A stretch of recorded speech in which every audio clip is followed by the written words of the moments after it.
Graça e paz, irmãos. Tudo bem com você? Feliz com o Rei Jesus? Fala com o irmão que está do seu lado. Que bom que você veio. Você perfuma o ambiente. Fala com o irmão assim, você perfuma o ambiente.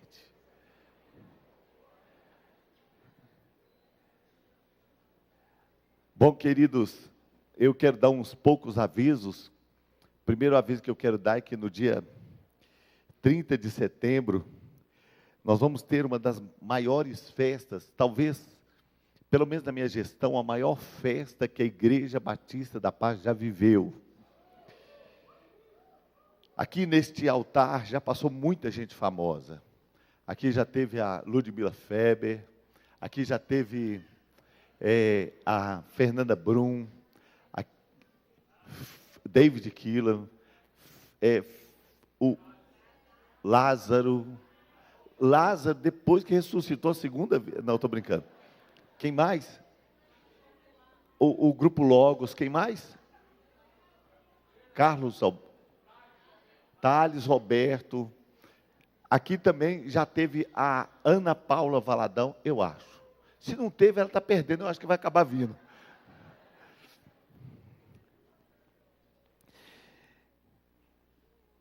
Olha, teve até um sujeito aqui que cantou outro dia assim, uma música, eu não lembro, ele falou, a música tinha um pedaço assim, esse cara sou eu. Estou brincando, ele não veio não. Mas Deus vai fazer uma obra nessa igreja tão grande, porque nós vamos gerar aqui, no dia 30, aproximadamente 10 pastores, filhos dessa casa, gente que nasceu aqui, muitos deles estão aqui há mais de 9 anos conosco, ou melhor, há muito mais de 10 anos, mas alguns deles, se nós fizéssemos uma média, nós teríamos uns 9 anos de permanência. Muitos nasceram aqui, se converteram aqui, se batizaram aqui, se casaram aqui, e nós vamos estar tendo uma grande festa, porque, irmãos, as pessoas vêm e abençoam a nossa casa, eles são tão especiais, nós amamos tanto, deixam o cheiro de Deus para nós. Mas a coisa mais importante é gerar pastores, gerar líderes que vão impactar a nossa nação. E eu creio que no dia 30 de setembro, é uma sexta-feira, nós vamos ter uma das maiores festas que nós já tivemos aqui, vai ser sobrenatural. Eu quero te desafiar a estar aqui, os irmãos já foram apresentados, né? E eu não vou falar, porque se eu falar de cabeça eu vou esquecer algum nome, mas vai ser uma festa muito linda. No dia 1º de outubro, que é sábado, vai ser então, junto com a minha esposa, nós vamos estar completando 25 anos de ministério. Louvado seja o nome do Senhor. Muito obrigado, muito obrigado. Eu tenho dado uma oferta para uma pessoa puxar palma aí para mim, demais. Só que na Igreja Batista da Paz, eu já estou com 15 anos, irmãos, louvado seja o nome do Senhor.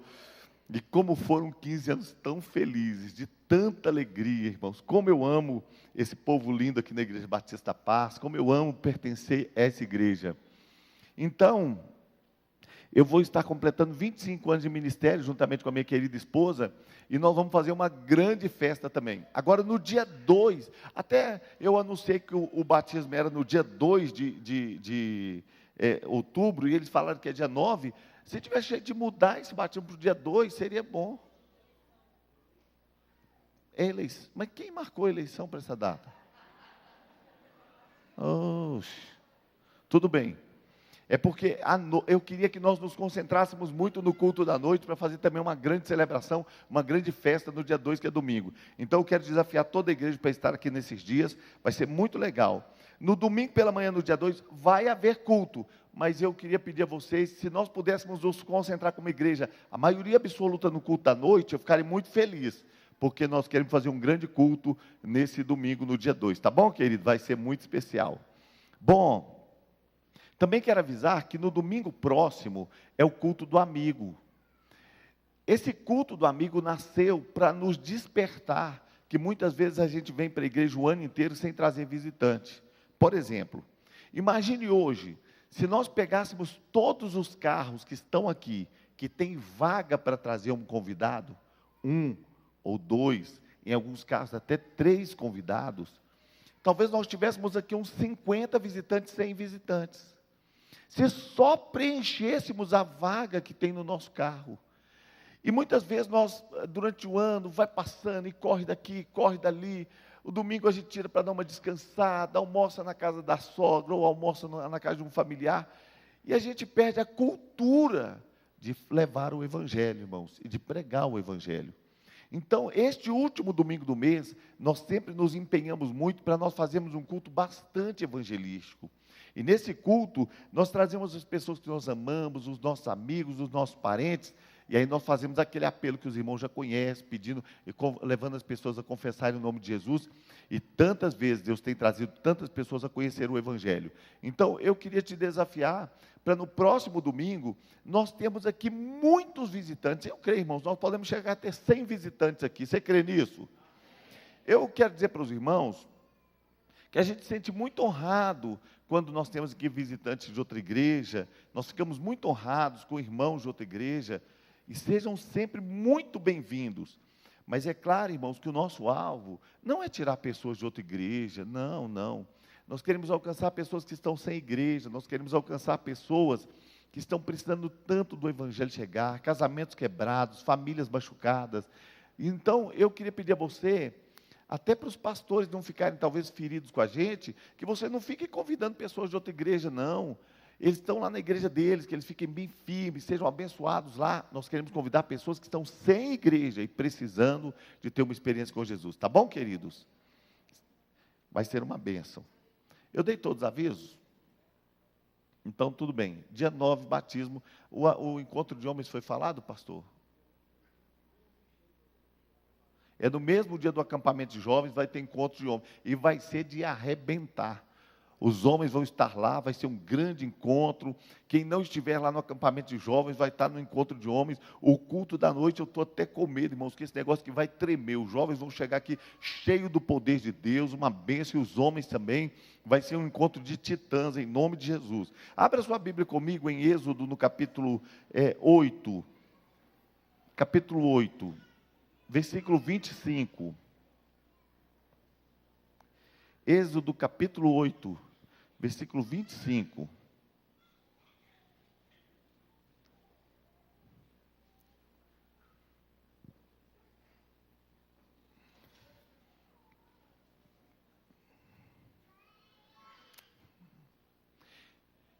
Êxodo é o segundo livro da Bíblia. Gênesis, Êxodo. Todos acharam? Então chamou Faraó a Moisés e Arão e disse: Ide, sacrificai ao vosso Deus nessa terra. E Moisés disse: Não convém que façamos assim, porque se sacrificarmos ao Senhor nosso Deus a abominação dos egípcios, eis que se sacrificássemos a abominação dos egípcios perante os seus olhos, não nos apedrejariam eles? Deixa-nos ir caminho de 3 dias ao deserto, para que sacrifiquemos ao Senhor nosso Deus, como Ele nos disser. Amém. Senhor, nós apresentamos a Tua palavra e pedimos, fala conosco para a Tua glória, para o Teu louvor, em nome de Jesus. Amém, Senhor. Que a Tua palavra chegue profundamente ao nosso coração, que sejamos providos, supridos, cheios da presença do Senhor. Que a Tua graça e misericórdia nos alcance de uma maneira sobrenatural. Vem sobre nós, ó doce Espírito, traz a presença que faz calar fundo na alma, libera sobre nós uma unção extraordinária, Pai. Ajuda-nos a conhecermos ao Senhor e a Tua vontade. Ajuda-nos, Senhor, a nos abraçarmos ao Teu querer, Pai. Leva-nos para um lugar mais perto do Teu coração. Queremos ouvir a Tua voz, saber a Tua vontade e Te obedecer. Em nome de Jesus. Amém, Senhor. Amém. Bom, queridos, nós sabemos que lá do Éden, o homem foi tentado pelo diabo, e na tentação o diabo diz para ele: você pode ser como Deus. E esta voz do deserto, este ataque satânico no deserto, ele replica o que já havia acontecido no céu. Lá no céu o diabo tinha desejado estar em outro lugar que não o lugar dele. Todas as vezes que a gente pensa na tentação, nós podemos observar claramente que em nenhum dos momentos, nem Satanás, nem o homem, queria tirar Deus do lugar dele. Não. O universo é inconcebível sem Deus. A presença de Deus, ela é não apenas necessária, mas imprescindível. Não foi esta a questão. A questão é que tanto Satanás quanto o homem queriam estar em um lugar independente de Deus. Eles não queriam tomar o lugar de Deus. Não há universo sem Deus. Eles queriam colocar um trono fora do alcance do trono de Deus. Quando o homem caiu no Éden, o desejo dele era se tornar Deus de si mesmo. Você vai saber o bem e o mal. Você vai decidir o certo e o errado. Você vai poder andar sem mentoria. Você vai poder andar sem que você tenha que prestar contas. Quando você observa o filho pródigo, ele vive uma situação similar. A Bíblia diz que o filho pródigo, depois de receber a herança do pai, não muitos dias depois, deixou a casa do pai. Não bastava ter a herança, não bastava ter recebido a posse dos bens, ele queria também ter o domínio completo e viver do jeito que ele quisesse e gastar como ele quisesse. Por isso ele sabia que não queria estar debaixo de uma mão de autoridade. Ele saiu debaixo da mão do seu pai e acabou debaixo da mão do porqueiro. Sempre haverá sobre nós uma mão de autoridade. Ele saiu debaixo da mão do seu pai, que ali representa o próprio Deus, e acabou debaixo da mão do porqueiro, daquele que colocou ele no chiqueiro passando fome. Então, queridos, lá no Éden, o diabo começa a fazer uma proposta para o homem. Uma proposta que aparentemente parece boa. E ele continua fazendo propostas por toda a Bíblia. Inclusive, você vai descobrir que o próprio Rei Jesus, o próprio Senhor Jesus, não foi isento disso. O diabo apareceu para Jesus no deserto e também fez uma proposta para ele. E também ofereceu para ele algumas coisas. E diz: você não precisa passar tanta fome. Você, como filho de Deus, não precisa passar tanta luta nem tanta dor. Você pode, se você realmente é filho de Deus, faça transformar pedras em pães. Escape desta luta, escape desta dor. O diabo, ele tem propostas. E quando nós estudamos o livro de Êxodo, note, queridos, que essa mensagem não é minha. Eu estou pregando uma mensagem aqui que eu ouvi de um pastor querido, o pastor Rogério Luiz Teixeira. Inclusive já é a segunda vez que eu prego, então além de não ser minha, ainda é repetida. Mas eu acho que os princípios são tão poderosos que eles vão te abençoar. Este texto, ele fala de algumas propostas do diabo para o povo. Moisés tinha sido levantado como libertador porque o povo estava clamando por libertação. E quando ele chega no Egito, ele começa a fazer alguns milagres diante de Faraó. Acontece que todo milagre que ele faz, o capeta imita. O diabo gosta de imitar a Deus. O diabo é mestre em causar confusão, ele gosta de misturar a verdade. Ele gosta de adulterar a verdade. Então, enquanto o diabo traz aquela confusão ali, Moisés está apresentando as pragas, e elas vão se multiplicando no Egito, mas Faraó está com o coração endurecido, porque Moisés faz o cajado se tornar uma serpente, e os magos também fazem. Moisés faz as rãs virem do rio, e os magos também fazem. Moisés faz as águas tornarem sangue, e os magos também fazem. Mas então Moisés pega do pó da terra, e joga no ar, e faz com que aquele pó se torne em piolhos, e dê úlcera no povo, e aí os magos falam: olha, esse negócio é dedo de Deus, porque isso aí é difícil. Eles não conseguiram reproduzir. Chegou nesse momento que eles não estão conseguindo mais reproduzir, e eles dão um conselho para Faraó: Faraó, acho melhor mandar esse povo embora, porque esse negócio aí é de Deus mesmo. E Faraó começa a pensar, ele tem nas suas mãos os escravos, e ele começa a pensar o que fazer. Sabe, irmãos, é interessante que Deus, quando Ele manda para nós Jesus, Ele manda um libertador, e o diabo quer nos manter nos cativeiros. Então Ele faz uma proposta para nós. Ele faz uma proposta para cada um de nós. Faraó chama Moisés e fala: olha, chega de problema, chega de praga. Deixa eu te dizer uma coisa. Você está dizendo que Deus mandou vocês sacrificarem, mandou vocês adorarem, mandou vocês irem a 3 dias de caminho, mas eu quero fazer uma proposta para vocês. Podem sacrificar aqui mesmo no Egito. A primeira proposta do diabo: olha, pode ficar à vontade, pode servir a Deus, pode adorar o seu Deus, pode buscar a Deus, mas aqui mesmo no Egito.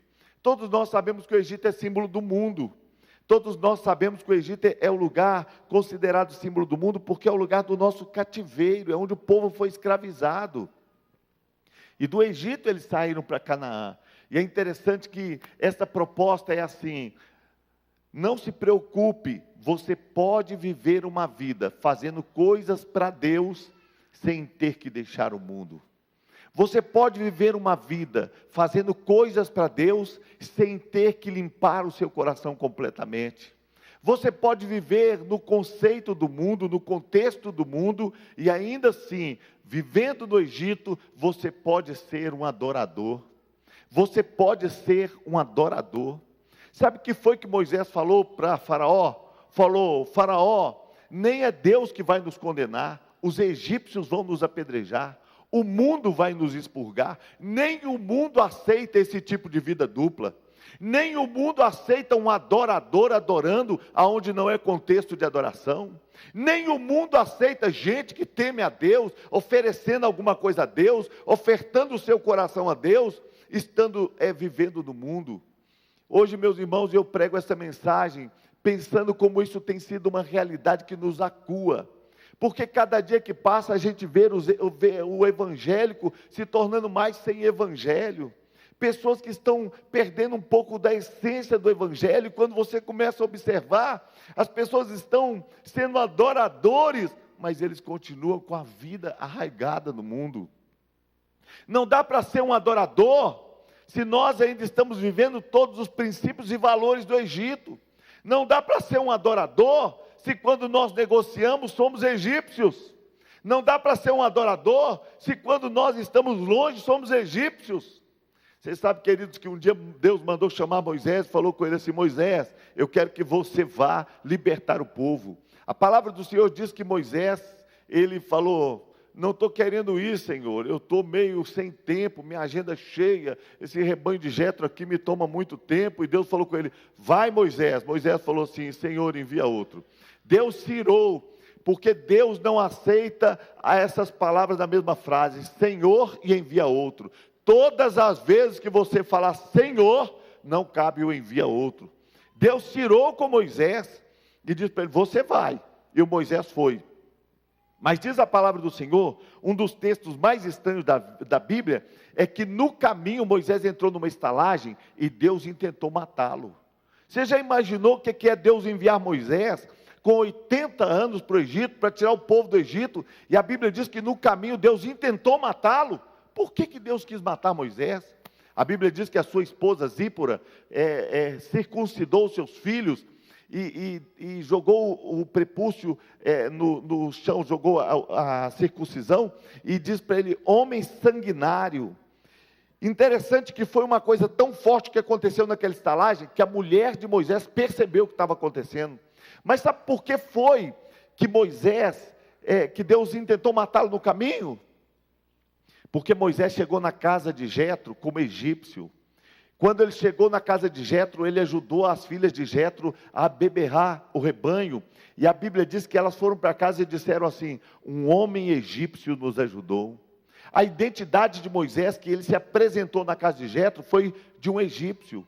Quando Deus manda ele voltar para o Egito, ele se lembra que lá no Egito ele era príncipe. Talvez ele foi lá naquele baú antigo, removeu, abriu aquele baú, pegou novamente o seu turbante riscado, seu turbante egípcio. Quem sabe ele pegou de novo a sua caixa de maquiagem, riscou os seus olhos outra vez, se maquiou como egípcio e disse: eu vou voltar para lá e eles vão ver. Quem sabe ele pegou o seu brasão, o brasão com que ele fugiu, a roupa que ele fugiu, e vestiu-se outra vez de egípcio. Quando ele está no meio do caminho, Deus intentou matá-lo, porque ele não tinha circuncidado os filhos, ele não tinha se identificado como israelita, ele não tinha se identificado com o povo de Deus. Ele estava na casa de Jetro, fugido de Faraó, e não tinha se identificado com Israel. Era um homem sem identidade nenhuma. A coisa mais triste que tem é crente sem identidade. A coisa mais triste que tem é crente se perdendo nos meandros da vida e já não sabe quem é. vivendo a vida cristã e querendo ser adorador, mas lá no seu coração, muitas vezes, ele tem práticas do Egito, ele quer adorar no Egito. Não dá para ser adorador estando no Egito. Não fique pensando, eu vou adorar a Deus quando eu for mais velho. Eu vou ficar no Egito e vou desfrutar tudo, mas eu amo o Senhor. Eu vou ficar no Egito e quando eu for mais velho eu vou servir a Deus. Eu vou ficar no Egito e quando eu for daqui a algum tempo eu vou entregar minha vida a Jesus completamente. Deixa eu te dizer uma coisa, meu irmão, a Bíblia fala a seu respeito. A Bíblia fala que não é desperdício a juventude na presença do Senhor. A Bíblia fala que não é ganho a juventude passada no Egito. A Bíblia diz assim: lembra-te do teu Criador nos dias da tua mocidade, antes que venham os maus dias e cheguem os anos dos quais vem dizer, não tenho neles prazer. O tempo de servir a Deus é o mais rápido possível, é o mais cedo possível. E quando um jovem entrega a sua vida a Jesus, não apenas ele desfruta de tudo que Jesus tem para fazer, mas ele vive muito melhor e mais intensamente do que alguém que está vivendo a sujeira do Egito. É triste quando a gente quer ser adorador e permanecer no Egito. Mas Moisés falou, nós não vamos ficar aqui. Nem o Egito nos aceita. Você já notou, irmãos, que você às vezes é crente e você quer ficar lá no mundo tomando uma cachaçinha, você quer ficar no mundo vivendo as coisas do mundo, e quando você pisa na bola, o próprio mundo te condena? Uai, mas você não é crente? Você já notou que lá no mundo, quando você pisa na bola, o próprio mundo fala, mas você não é crente? Quando você adora no Egito, o Egito não recebe a sua mensagem. Quando você adora no Egito, o Egito te apedreja. Quando você adora no Egito, o Egito joga pedra em você. A Bíblia diz que se o sal se torna insípido, para nada mais serve a não ser para ser pisado pelos homens. Os homens pisam o testemunho de quem eles não reconhecem. Os homens pisam o testemunho de quem está no Egito, querendo ser adorador. Para ser adorador, você tem que fazer uma transição. Não dá para ser adorador no Egito. Não dá para ser adorador no Egito. Então ele continuou dizendo, então disse Faraó, deixar-vos-ei ir para que sacrifiqueis ao Senhor vosso Deus no deserto. Somente que indo, não vades longe. Orai também por mim. Faraó fez a segunda proposta. E a segunda proposta era a seguinte, escuta. Pode sair do Egito, mas não vai longe não. Está vendo aquela pirâmide? Não perca de vista. Fica perto do Egito. Ora por mim, tá? Saindo daqui, pense em mim, chore por mim, liga para mim. Não liga para ele. Faraó disse assim, quando vocês saírem do Egito, não vão para muito longe, mantenha sua mente aqui, fica perto, pense em mim onde vocês estiverem. Você sabe, irmãos, que infelizmente tem havido cristãos que têm saído do Egito, mas eles estão ainda com saudades do Egito. Acho que a maior crise do deserto é que constantemente eles diziam, vamos levantar um capitão para nos levar de volta para o Egito. Eles diziam, nós temos saudades das cebolas, dos pimentões. Todas as vezes que as pessoas viajam para Israel, quando elas estão passando por ali, os que passam pelo Egito, dizem que o pior lugar para estar é no Egito, e que no Egito a comida é horrível. Eu me lembro o pastor Dalci falando comigo, William, no Egito eu comia ovo, porque o ovo é ovo em qualquer lugar. Talvez comia um ovo de cobra lá. Ele falou, comia só ovo, porque ovo é ovo em qualquer lugar. Ele diz, William, do café da manhã era cebola e pimentão. O povo estava com saudade de cebola e pimentão. O povo estava com saudade dessas coisas. Você sabe o que é essa saudade do Egito? É quando a gente deixa o Egito, mas continua com valores do Egito. Quem sabe, irmão, você foi um valentão lá no mundo, e de vez em quando você quer ressuscitar esse valentão. Você fala, se eu não fosse crente, eu te dava um soco na boca, arrancava um dente da frente. Isso é do mundo, isso é do Egito. Você está falando assim comigo, pegou o boi que eu converti, senão você ia ver. Deixa eu te falar uma coisa, irmão. A Bíblia diz, não te invejes do homem violento. Isso é do Egito, não está mais em nós. Fomos livres dessas coisas. Às vezes o crente passa, uma mulher bonita, um homem olha, um homem cristão olha e fala: ai, se eu não fosse crente. Misericórdia, irmão! Isso não é um lugar agradável, isso é um lugar de pecado, de sujeira, de vergonha. Não é agradável olhar para uma mulher que não seja mulher da gente. Não tem que gerar prazer. Porque foi desse lugar de vergonha que Jesus nos tirou. Isso não é apenas sexo, é pecado, é a prostituição no coração do homem. A Bíblia diz, a Bíblia nos mostra muito claramente que quando o homem deixou o Éden, ele levou dentro de si o desejo pelo proibido. Não é mais apenas o sexo, é o sexo proibido. É a cobiça pela mulher alheia ou pelo homem alheio. É o olhar a mulher, a nudez alheia, é o entrar na internet para ver o que não interessa.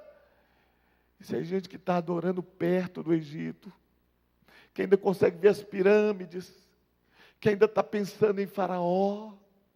Que tristeza, porque foi deste lugar que Deus nos tirou. Foi desta vergonha que Deus nos tirou. Agora nós dizemos: graças a Deus, eu sou um homem que tem olhos só para minha esposa. Eu desejo uma mulher só a vida toda. Louvado seja o nome do Senhor. Porque a Bíblia diz que quem pensa o contrário é como uma porca que volta ao vômito, que não entendeu ainda de onde Deus nos tirou. De onde Deus nos tirou. Porque é fácil ser valente, difícil é levar a afronta, difícil é bater numa face e oferecer a outra. É fácil ser mulherengo, difícil é ser nobre dentro de casa, difícil é ser homem dentro de casa. Essa nobreza que Deus espera em nós. Quando as pessoas, ainda com saudades do Egito, saudades da vida velha, ou quem sabe você levou uma trouxa e está adorando perto do Egito, daquela roupa velha, sabe aquela roupa velha que fica no nosso guarda-roupa, a gente dizendo: eu ainda vou emagrecer, vou entrar nessa roupa de novo, eu vou emagrecer, roupa de adolescente. Seu irmão, dá essa camisa para os outros, irmão. Mas essa camisa foi minha mãe que me deu, camisa do Galo. Irmão! Joga esse negócio, bota fogo.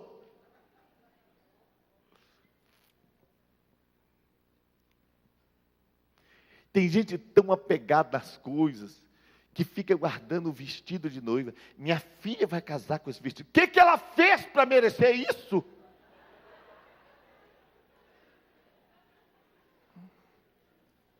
Casar espirrando. Tchá, tchá, tchá, mãe, que vestido terrível.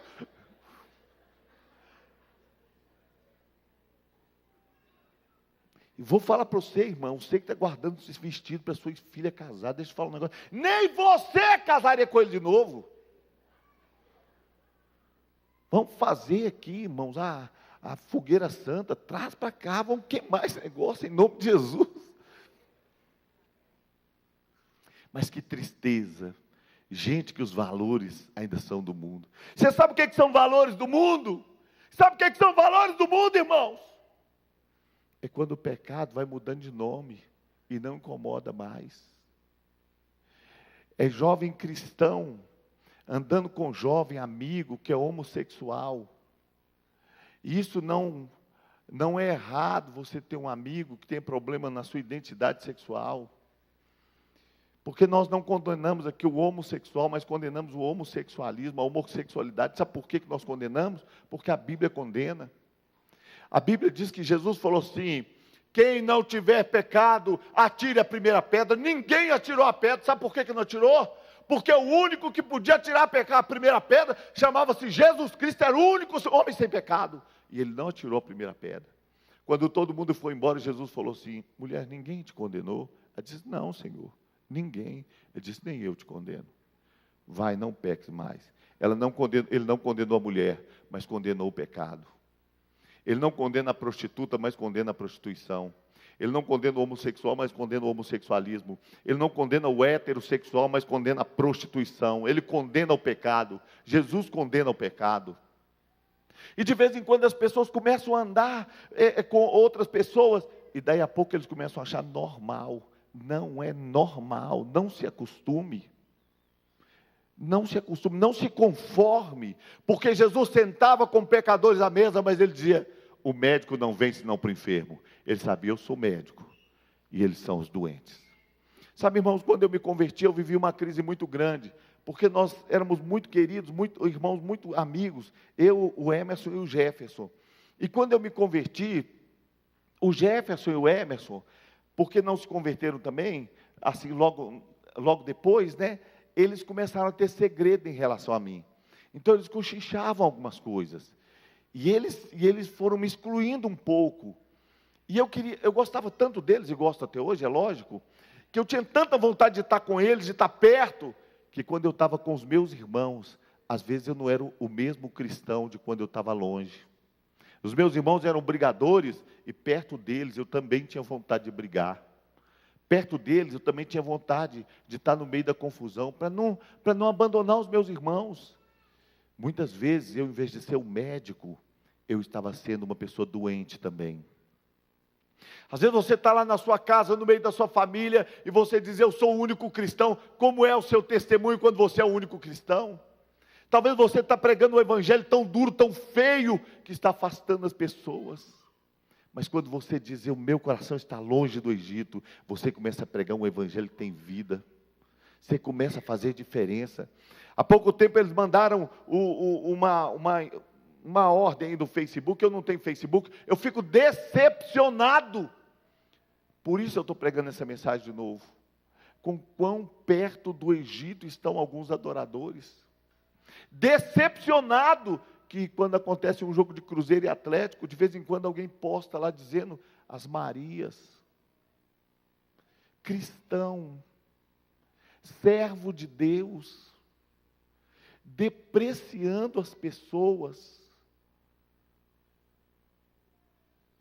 Eu fico decepcionado de saber que no Facebook tem tanto derramamento de amargura, de fel, que quase não faz diferença um Facebook de um cristão e do não cristão, que tem fofoca. De vez em quando um desses irmãos mais famosos fala alguma coisa no Facebook lá e todo mundo desce a borracha e bate. Você está batendo no evangelho. De vez em quando bate no ateu, você está batendo no evangelho. Evangelho é boa notícia, evangelho não é xingar os outros, evangelho não é criticar a fé dos outros. Há pouco tempo diz, quem concorda com alguma coisa do movimento gay aí, era para aparecer no Facebook coloridinho. Os evangélicos todos não, né? Um grande grupo. Como assim? Nós não temos nada contra. Mas não. Nós temos coragem de dizer que pecado é pecado. Nós ainda vamos chamar pecado de pecado, irmãos. Nós ainda vamos chamar pecado de pecado. Ainda vamos. Não somos adoradores que estamos fazendo como referência as pirâmides do Egito. Não vamos adorar de tão perto que os valores dos egípcios ainda estão no nosso coração. Não. Nós queremos adorar mais de longe. Nós queremos ficar mais longe. E a Bíblia diz que Faraó, então, depois de insistir com Moisés, ele começou a fazer uma outra proposta. E mais uma proposta de Faraó está escrito aqui. Em Êxodo, no capítulo 10, o versículo 9.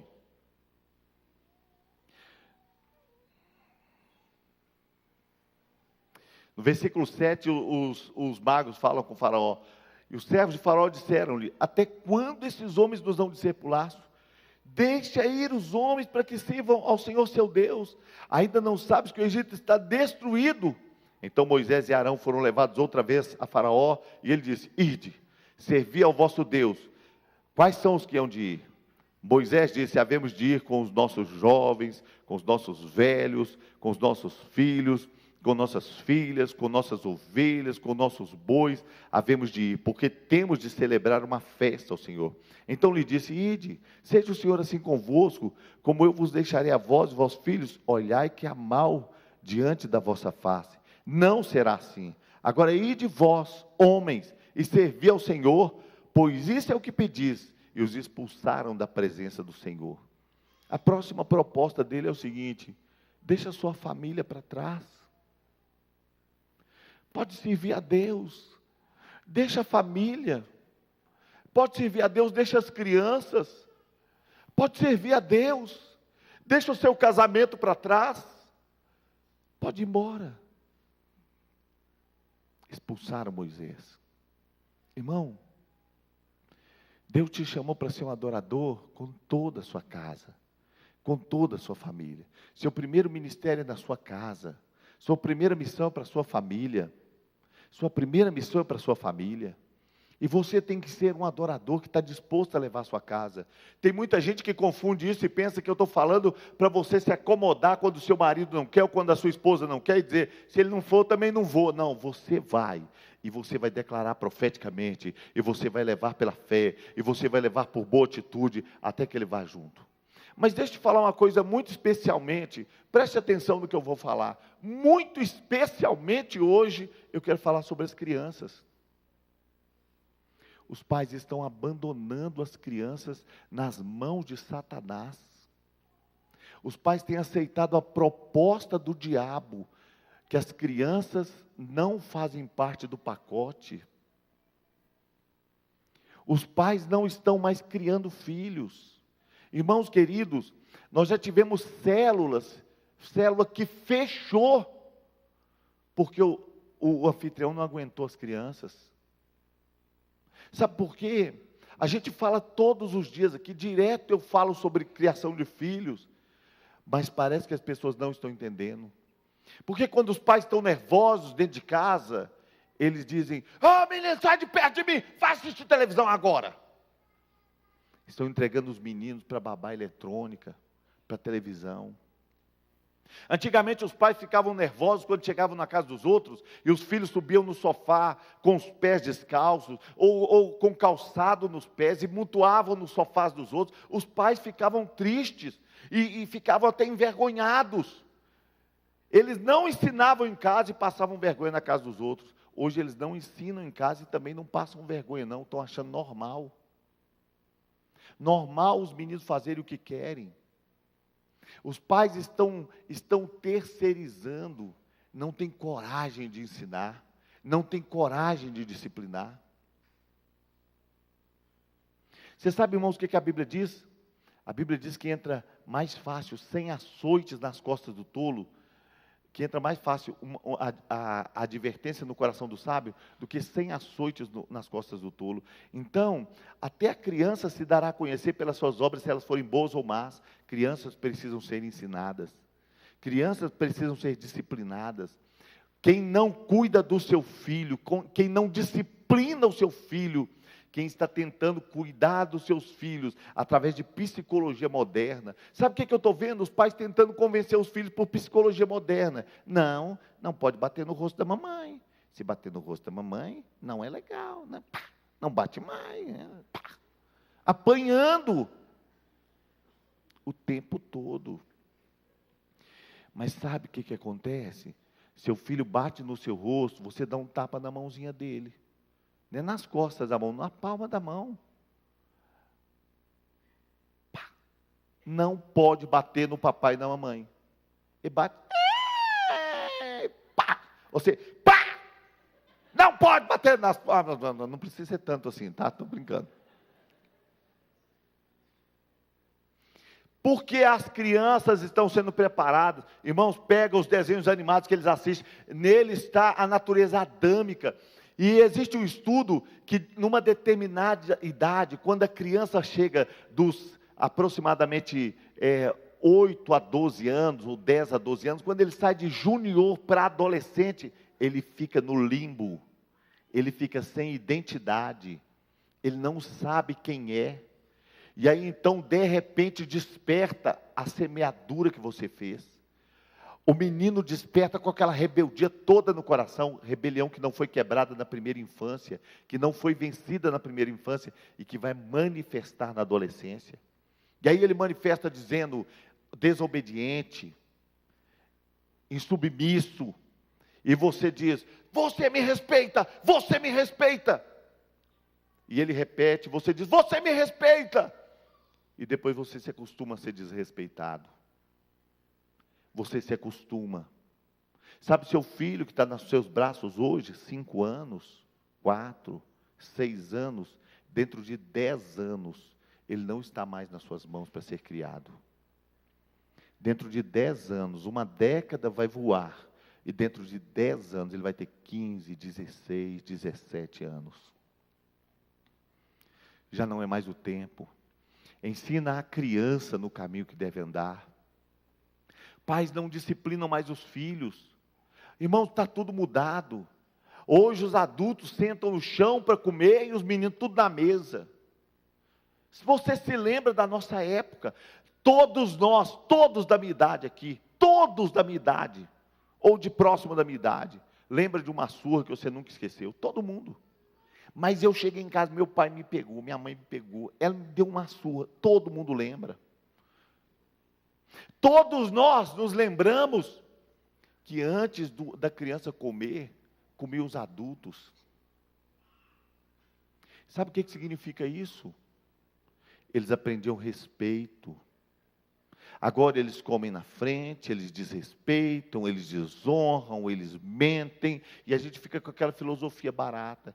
Meu filho não é bonito, meu filho não faz isso, meu filho não faz aquilo. Filosofia barata. As crianças precisam de disciplina. Esses dias o meu netinho chegou lá em casa, o Luca. Aí ele falou comigo uma daquelas mentiras escabrosas, que a gente sabe que é mentira, né? Aí eu falei com ele, Luca, você sabe que quem mente, a Bíblia diz que os mentirosos, eles não entraram no reino de Deus? Você sabe, Luca, o que é ficar a eternidade longe de Deus? Você sabe o que é o inferno, Luca? Ele falou, como é que é, vovô? Eu falei, é muito ruim. Escuro, feio, tem bicho. Eu falei com ele, vamos combinar, Luca, que toda vez que você mentir para mim, eu posso dar 3 chineladas na bunda. Desculpe, irmãos, a palavra. Foi isso que eu falei, não, foi na busanfa. Aí ele falou, vamos combinar 2, vovô? Falei, vamos. 2 tá bom. Vem cá para tomar as suas 2 primeiras. Mas já, eu falei, ué, nós combinamos. Aí falou assim, não muito forte, tá, vovô? Tudo bem. Tá, ai, tá, ai. Aí já não precisa mentir mais, olha como é ruim. É bem melhor do que o inferno, é bem melhor que o inferno. Mas é ruim para valer. É ruim para valer. O Wolfgang Atala tem investido muito em disciplinar as crianças. É um exercício difícil, porque criança é criança. E é um exercício que você faz o tempo todo. Sabe qual que é a dificuldade de disciplinar? É quando você não está ali derramando seu estresse, sua raiva, mas você vai calmo e tranquilo para dizer o que você está fazendo está errado. E você corrige a criança.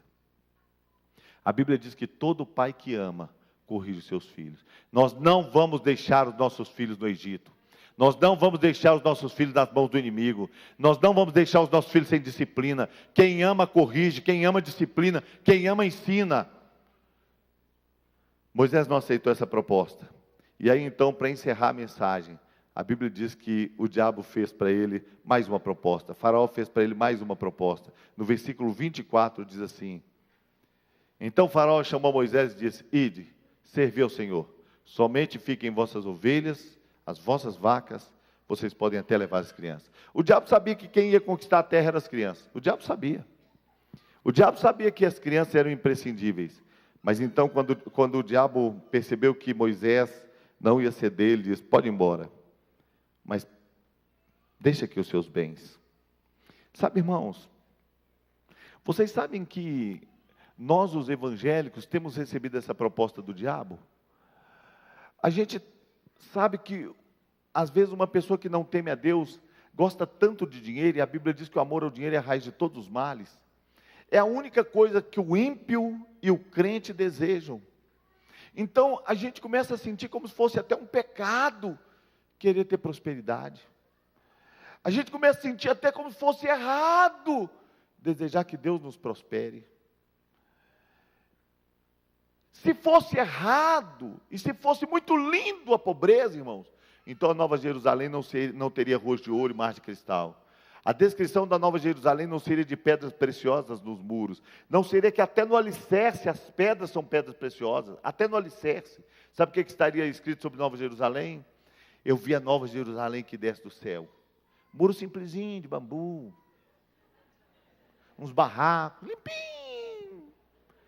Tudo muito bonitinho, mas muito simples.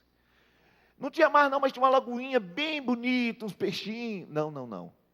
A Bíblia fala, eu vi a Nova Jerusalém que desce do céu, cidade de ouro, cidade brilhante, os muros são de ouro, os muros são de pedras preciosas, as ruas são de ouro, o mar é de cristal. O trono de Deus está na cidade, uma cidade farturenta, cidade cheia de milagres. A Bíblia diz assim, riqueza e honra habita na casa do justo. Irmãos, às vezes nós somos atacados dizendo, ai, Deus não vai querer que eu seja próspero. O amor ao dinheiro é a raiz de todos os males. Deus não pode te prosperar para você ficar cheio de ostentação. Eu quero um carro maior, eu quero um carro maior. Eu comprei um carro agora, eu comprei uma Land Rover. Mas eu queria colocar ela em cima do chassi de carreta para ficar mais alta. Ô, irmão, deixa de ostentação. Você precisa viver uma vida simples para investir no reino de Deus. Você precisa viver uma vida próspera e simples. Olha aqui, irmãos, essa cita básica aqui, ó. Uma célula nossa que mandou. Os irmãos se reuniram, juntaram para contribuir. Célula lá da Vila Pinho. Os irmãos se juntaram para colocar mantimento na casa dos outros. Deus nos prospera com objetivo. Esta sexta vai chegar na mesa de alguém que precisa. Mas nós podemos fazer muito mais. Eu sei de uma igreja que eles trazem, no dia dessa colheita de cesta, toneladas de alimentos para distribuição para as pessoas necessitadas. Nós podemos fazer muito mais. Agora o diabo sabe que ele quer fechar a torneira na obra de Deus, porque as pessoas gostam de vir num templo bonito, as pessoas gostam de chegar e encontrar as cadeiras bem bonitas, como daqui a alguns dias vão encontrar aqui, as pessoas gostam da igreja toda arrumada, mas de vez em quando, as pessoas criticam quando se fala em finanças, porque o diabo não quer a nossa prosperidade. Tem gente que vem e traz a sua oferta e chega aqui dizendo, eu não quero nada em troca. Mas você quer ser melhor do que Deus? Deus fala para você trazer e fazer prova de Deus. Deus fala para você embrulhar em fé e você não quer nada em troca. Você traz a sua semente e semeia sem querer colher. Que semeador é este?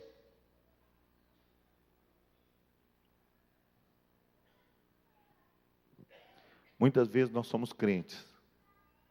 E acreditamos em Deus, e acreditamos em milagres, mas acreditamos para a casa dos outros. Estava contando aqui hoje pela manhã, eu passei muito aperto financeiro, e um dia, eu estava no meio de um aperto tão grande, e um dia uma pessoa falou comigo, pastor, fiz uma oferta para você. Falei, que bênção. Não era membro dessa igreja, não era pastor, não era dessa igreja. Ele disse, não, melhor é pastor. Mas ele disse para mim, eu fiz uma oferta. E eu falei, que bênção. E eu fui olhar. Falou, depositei na sua conta. Pensei, será? Mas por quê? Não preguei lá, não fiz nada, por que fez a oferta? E eu olhei lá e tinha 6 mil reais de oferta. Vai ter na sua conta também. Vai ter na sua conta também.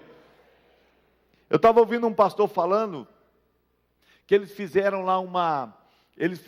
um pedido de oferta lá em Santarém. Eu também dei uma oferta lá. Eu comprei uma camisa em Santarém por R$1.000. Comprei uma camisa por R$1.000, porque era uma camisa promocional. Estava na promoção. Quem quer uma camisa promocional? Quem dá R$1.000 nessa camisa? E eu fui lá e comprei. Sabe, irmãos, Lá naquele lugar, um pastor pegou e deu todo o dinheiro que ele tinha de oferta, todo. Ele contou o testemunho lá. Ele disse que ele ficou sem dinheiro para o almoço, sem dinheiro para o lanche, sem dinheiro. Ele ficou sem dinheiro para nada, e ainda tinha uns 3 ou 4 dias de conferência. E ele falou com a esposa dele: olha, nós estamos no hotel, toma um café ajeitado. Pode tomar café, porque vai precisar. E a esposa dele pegou, levantaram pela manhã, já preparado para tomar aquele café, fazendo aquele alongamento de estômago, né? Aí, ele disse que ligou a televisão assim, enquanto ele estava se arrumando, e lá na televisão apareceu um homem falando assim: você já olhou a sua conta bancária hoje? Abra hoje a sua conta e olhe a sua conta bancária. Ele disse que falou: eu? E o homem estava falando: olha a sua conta. Mas é para mim, né? Então vou olhar. Abriu a conta bancária dele, não, era 0 que estava na conta dele. Mas quando ele abriu a conta, tinha 10 mil reais. Até hoje ele não sabe de onde veio. Deixa eu falar uma coisa com você, presta atenção. Não adianta ser crente para acreditar que acontece na vida dos outros. Não adianta ser crente para acreditar que só acontece milagre para os outros. Vai acontecer para você também. Há poucos dias o irmão ganhou um carro aqui na igreja. Ele estava vindo a pé, irmãos. Ele está até aqui no culto. Estava vindo a pé, irmãos, com a família, com as crianças. O irmão olhou para ele e falou com o discipulador dele: Deus mandou dar meu carro para aquele irmão. Ele não sabia que ele estava vindo a pé. E ele falou com Deus: Deus, se eu der, eu vou ficar a pé. Deus falou: mas é para dar. E ele falou: olha, Deus falou comigo para dar meu carro para aquele irmão. O discipulador do irmão falou com ele assim: amém, glória a Deus. Não antecipou nada. Ele veio aqui no altar e entregou o carro de presente. Lá no banco, irmãos, tinha uma irmã, eu não sei se ela está aqui. Está aqui também. Falou assim: eu nunca ganhei nada. Ela falou comigo assim: pastor, você sabe o que aconteceu naquele dia? Eu falei com Deus: eu nunca ganhei nada, Deus. Mas eu fui sorteado, pastor, do Posto Ipiranga, ganhei uma moto de 45 mil reais. Eu vou falar aqui o que ela me falou, tá, irmãos? Eu até já perguntei, porque eu nem sabia que tinha 800 cilindradas. Tem moto de 800 cilindradas, Jorge? Tem? 800 cilindradas. A irmã está aqui, já vendeu. Não adianta querer carona, não, irmão, já vendeu. O que adianta? Tem gente que fala: que raiva. É o inimigo agindo para os outros ficar ganhando essas coisas. Tem outros que falam: eu sei que Deus faz, mas só faz para os outros. Faz para você também. O que é seu não vai ficar no Egito. O Senhor vai tirar a sua prosperidade, a sua provisão vai vir. Eu concordo com o pastor Sandro. Ele pode ganhar uma casa. Eu acho até mais que ele pode doar uma casa. Porque quem é próspero, irmãos, é quem está doando. Ele pode ganhar e pode doar. E eu acho que você também pode. Olha, eu creio que Deus põe o recurso que você precisa. Deus levanta o milagre que você precisa. Talvez hoje você venha aqui e você fala: não estou precisando de dinheiro nenhum, pastor, preciso de cura. Tem um Deus aqui que te cura. Tem um Deus de milagre. Deus não te tirou da terra do Egito por acaso. Eu quero encerrar essa mensagem falando para vocês o que a Bíblia diz.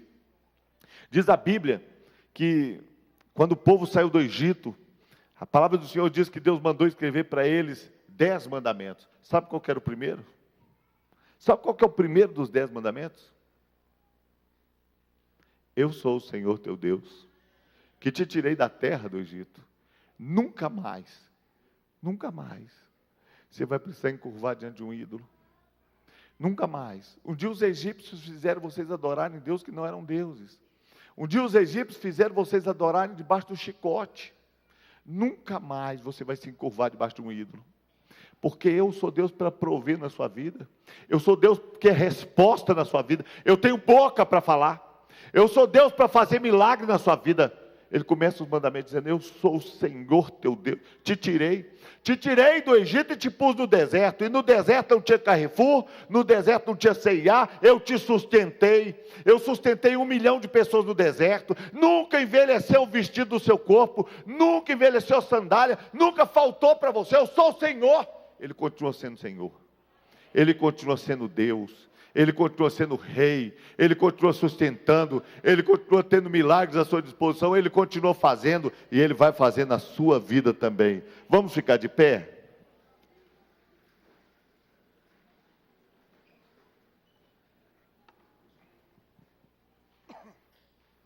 Hoje pela manhã, eu chamei no altar quem queria receber uma oração. Mas é mais que uma oração. Nós vamos fazer na sexta-feira uma campanha em busca do meu milagre. Começa no dia 7 de outubro. Nós vamos fazer 9 sexta-feiras para você poder estar em 7 pelo menos. 9 sextas-feiras em busca do meu milagre. Eu tenho sentido, irmãos, que Deus tem desatado uma unção aqui de cura. Enquanto eu estava orando ali, eu falei com Deus, Deus, do jeito que Moisés derramou pó, do jeito que Moisés soltou pó para que houvesse feridas, eu estou crendo, Senhor, que tem uma unção nas minhas mãos para cura, para milagre. Falei, Deus, eu estou liberando nessa noite uma unção. Não sei se você precisa de um milagre, chegou aqui precisando de um milagre. Porque ninguém aguenta evangelho que não funciona. Se levar para casa um produto que não funciona, é a coisa mais triste que tem. Quando você testa a lanterna, e ela não lanterneia. Quando você testa o fogão, ele não funciona. Tem nada pior do que um evangelho que não funciona. Quero te desafiar a experimentar um evangelho que funciona. Se você está precisando de um milagre, se você está precisando deixar o Egito, se você está precisando deixar essa sujeira do Egito, se você precisa de cura, se você precisa de resposta financeira, eu sei que às vezes nem cabe todo mundo aqui na frente, as pessoas vêm e ficam no corredor, e daí? Deus podia até te achar no banco, mas Deus gosta de que nós nos movamos. Queria te desafiar para sair do seu lugar, chega bem perto aqui no altar para outros chegarem, porque eu creio que tem uma unção liberada nesse lugar, uma unção de milagre, uma unção de favor. Eu creio que você pode ser mais uma pessoa nessa noite, para ver o milagre chegar na sua casa, encontrar a sua casa. Você pode ser mais uma pessoa para receber um recurso que não tinha como chegar na sua história, mas que chegou. Você pode ser mais uma pessoa. Pastor Romeu orou essa semana, uma senhora expulsou um tumor pelo nariz. Você pode ser mais uma pessoa, expulsar um tumor, ver um caroço desaparecer, porque é Deus, não é nem o mensageiro, é a mensagem, é a palavra é verdade, a palavra é vida, a palavra é vida, a palavra é vida, a palavra é vida, a palavra é vida, a palavra é vida, a palavra é poder. Quando o evangelho é promulgado, a Bíblia diz que é o poder de Deus para a salvação de todo aquele que crê. Quando o evangelho é liberado, poder é liberado, poder é liberado, poder é liberado, o poder é liberado, poder é liberado.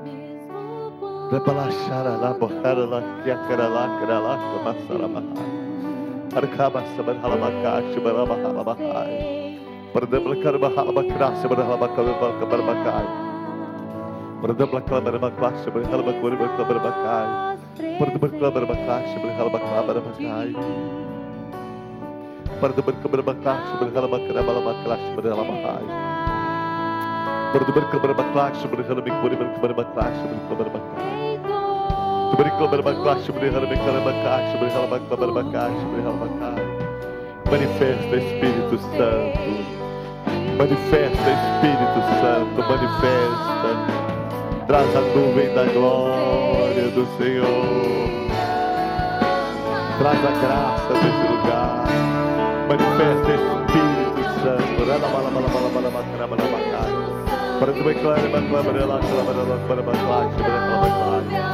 oh, Shebele canta la baixala bahai.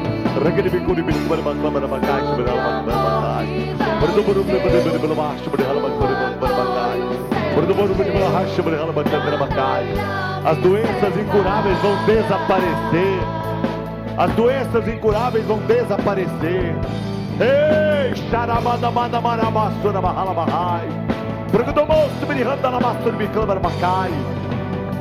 caroços vão desaparecer. Começa a tocar, Senhor, dos ossos, dos nervos, da pele. Começa a tocar, Senhor. Sopra, Espírito Santo. Sopra, Espírito Santo. Sopra, Espírito Santo. Sopra. Sopra, Espírito Santo. Sopra, Espírito Santo. Sopra, Espírito Santo. Sopra, Espírito Santo. Sopra, Espírito Santo. Sopra, Espírito Santo. Sopra, Espírito Santo. Sopra, Espírito Santo.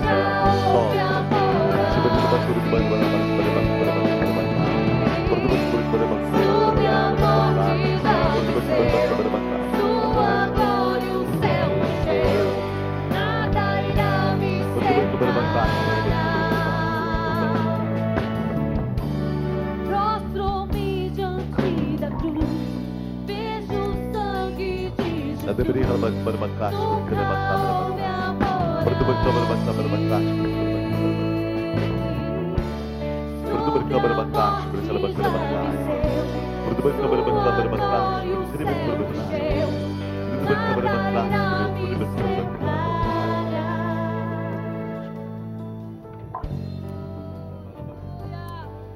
Eu não sei como você chegou neste altar,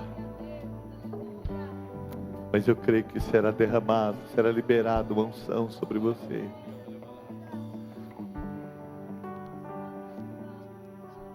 Você trouxe aqui um medo do amanhã. Parece que as coisas estão desajustadas. E quando você olha para frente, você pergunta: Deus, como eu saio dessa situação? O Senhor vai te arrancar deste lugar. Não será pela sua força, não será o seu poder. E você vai conhecer a Deus de uma maneira que você ainda não tinha conhecido. Vem chegando uma unção profética neste lugar. E o Espírito do Senhor vai ativar os dons que você perdeu. Você deixou de usar. Os dons que você deixou de usar. Na recambada xaralá. Queimata maracanda maçaramacai. Baquioma na xecramanacai. Porque o tempo vem chegando em que Deus vai levantar um exército poderoso. Grama sabarganda marasubarama kramanamahalamakai. Grime comarima hashabarihalakai. Debrehamarakbashabarihalakai. Não tenha medo desta doença. Não tenha medo desta enfermidade que te afronta. Não tenha medo deste ataque do inimigo, porque você será vencedor. Eu repreendo toda enfermidade em nome de Jesus.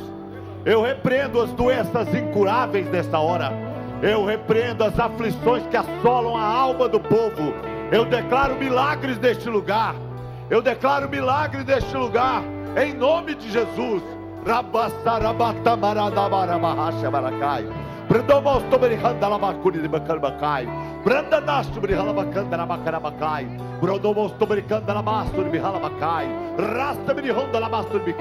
Começa a liberar provisão, Senhor. Começa a liberar recursos, Senhor. Começa a liberar favor, Senhor. Oh, Deus! Enxarabaxeira mega chamada.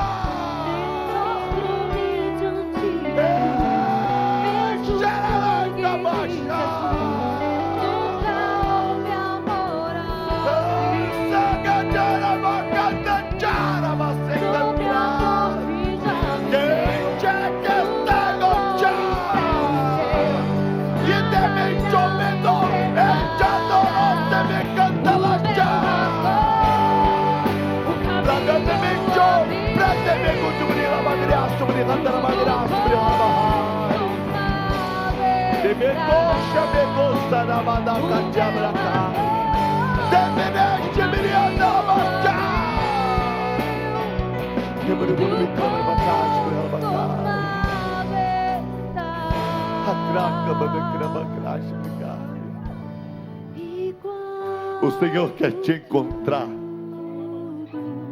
E a palavra do Senhor para você nesta noite, esta palavra é específica para uma pessoa. Filho meu, eu te amo. Eu vou fisgar o teu coração.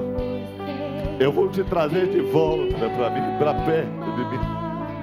Filho meu, eu vou te trazer para perto de mim.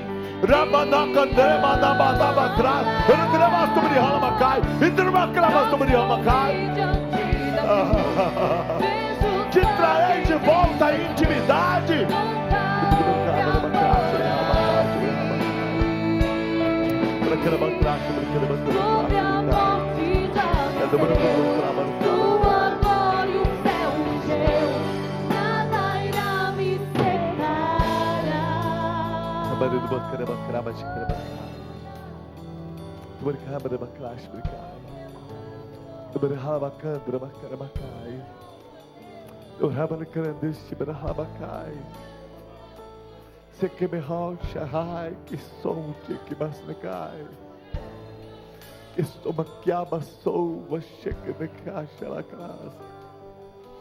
Deus está me colocando aqui no meu espírito que Ele quer falar com muitas pessoas nesta noite. O Senhor está dizendo no meu coração que esta noite é noite de pessoalidade, individualidade, que Deus quer te tratar de perto. O Senhor está me dizendo que Ele trouxe você nesta noite para falar no particular com você. E embora esta mensagem está saindo de forma geral, Ele vai confirmar no seu coração que Ele te trouxe aqui para falar particularmente. E a palavra do Senhor para você: sou Deus que te sustento. Sou Deus que te sustento. Não temas, que tamas te brincar. Não tema, bichinho de Jacó. Não tema, te trago na palma da minha mão.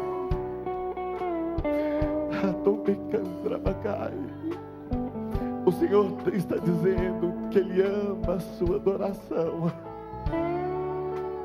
O Senhor está dizendo que Ele conhece o seu coração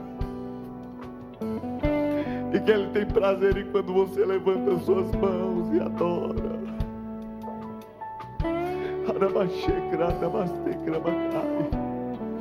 E o Senhor vai confirmar no coração algumas pessoas. O Senhor vai confirmar no coração que essa palavra foi para você. E se no seu coração o Espírito Santo está confirmando, é uma verdade, essa palavra é para você.